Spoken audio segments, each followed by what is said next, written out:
চোখে কিন্তু ভাই দেখা যাচ্ছিল না, কিন্তু তাদের ড্যান্সটা আপনি দেখেন ভাই, মাথাটা কিন্তু নষ্ট হয়ে যাচ্ছে, ওর পিছন থেকে চলে যাচ্ছে ভাই। কাহিনী যে জায়গায় এই এতগুলো ফুল মাত্র 50 টাকা দাম, ঠিক আছে? আমার হাত দিয়ে শুরু হয়েছে এলাকায় এখন প্রায় 4-5 হাজার ফুলের বাগান আছে। Hello viewers, this is Mirajan, welcome to my new blog. আজ আমরা যাচ্ছি যশোরের বিখ্যাত ফুলের রাজধানী খ্যাত গদখালিতে। গদখালির রাতের ভিউটা আজ আপনাদেরকে ঘুরে ঘুরে দেখাবো।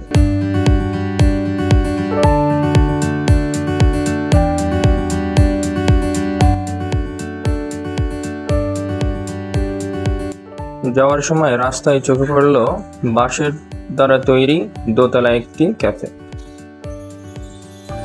দীর্ঘ 45 মিনিট জার্নির পর অবশেষে আমরা পৌঁছে গেলাম আমাদের কাঙ্ক্ষিত গন্তব্যে। এখানে প্রবেশের সাথে সাথেই আপনি লক্ষ্য করবেন শত শত ফুল দ্বারা সজ্জিত দোকান। পাশে বিনোদনের আরেক ধাপ বাড়িয়ে দেওয়ার জন্য লক্ষ্য করতে পারবেন নৌকা, নাগরদোলা সহ বিভিন্ন ধরনের সামগ্রী।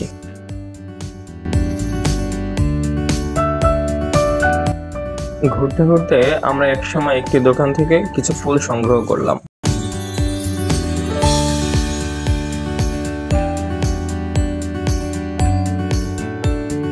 কাহিনী যে জায়গায় এই এতগুলো ফুল মাত্র 50 টাকা দাম, ঠিক আছে? যে যাই অন্য সময় এক একটা ফুল কিনতে হয় আমাদের 60 টাকা 80 টাকা করে, ঠিক আছে? এতগুলো ফুল 50 টাকা। পরবর্তীতে গদখালি সম্পর্কে জানতে আমরা গদখালির কিছু চাপির শরণাপন্ন হই। আঙ্কেল, এই যে গদখালি সম্পর্কে আমাদের সামনে কিছু তুলে ধরেন, যে কখন দর্শনার্থী আসলে গদখালি প্রপার ফিল্ডটা পাবে, তারপরে আপনাদের ফুল চাষ কখন সব থেকে বেশি হয়, কখন সব থেকে আপনাদের এই যে বেচা কিনা বেশি হয়, এই সম্পর্কে একটু আমাদের সামনে কথা বলুন। বেচা কিনা 12 মাসে হয়, তবে কম আর বেশি সিজন ডাল সিজন চাষ সব ফেব্রুয়ারি ফেব্রুয়ারি মাসে। সম্পর্কে আপনি বলেন প্রথম থেকে। গদখালি সম্পর্কে 82 সালে ফুলের চাষ লেগায় আছে।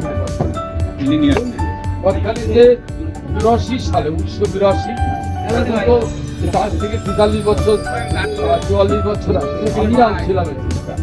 যাই হোক, আমার হাত দিয়ে শুরু হয়েছে এলাকায় এখন প্রায় 4-5 হাজার ফুলের বাগান আছে।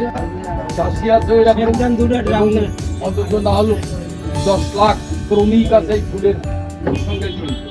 বিনোদনের পরিধি আরেক ধাপ বাড়িয়ে তোলার জন্য আমরা প্রবেশ করলাম গদখালির বিশেষায়িত একটি পার্কে।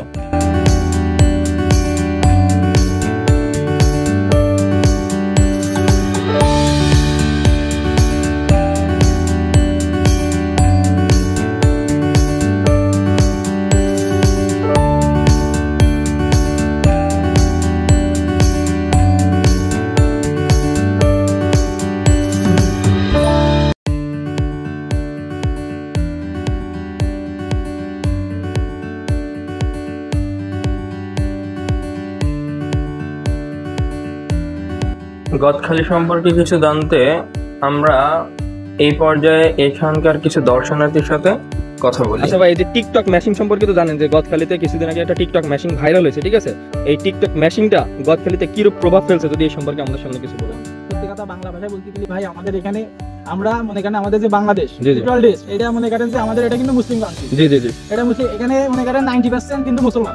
কিন্তু এখানে যদি সে একটা মনে করেন যে পদ্মাশীল নারী হয়ে এসে মনে করেন তার চোখে কিন্তু ভাই দেখা যাচ্ছিল না, কিন্তু তাদের ড্যান্সটা আপনি দেখেন ভাই, মাথাটা কিন্তু নষ্ট হয়ে যাচ্ছে, ওর পিছন থেকে চলে যাচ্ছে ভাই।